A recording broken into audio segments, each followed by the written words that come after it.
নিজের জীবনের মূল্যবান সময়গুলো এমন কিছু মানুষের পিছনে ব্যয় করেছি এই দেখ শাক, যাদের জীবনে পালং আমার শাক কোনো লাগাইছে, মূল্যই নেই। এই যে আকাবাতে নিজের সরিষা শাক, সবটা মূলা উজাড় করে শাক, যার পাশে থাকতে পালং চেয়েছি, শাক, দিন শেষে তার কাছ থেকেই সব থেকে বেশি আঘাত এই অপমান যে পেয়েছি। খেজুর গাছ। নিজেকে তাদের কাছে সহজ সরল এবং নিঃস্বার্থভাবে উপস্থাপন করেছি, এবং দিন শেষে তারা তাদের স্বার্থ ভরিয়ে নিয়ে, তাদের প্রয়োজন মিটিয়ে নিয়ে আমার কাছ থেকে দূরে সরে গেছে।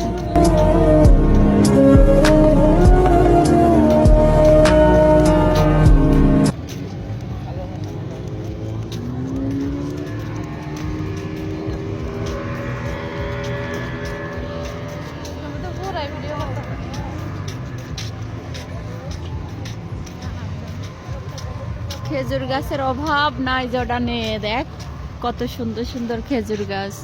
হ্যালো গাইস, দেখেন কত খেজুর গাছ। দেখেন লীল সাগর, ওই পারে হচ্ছে সৌদি আরব, আর এটা হচ্ছে লীল সাগর। সবাই মিলে কত মজা করতেছে।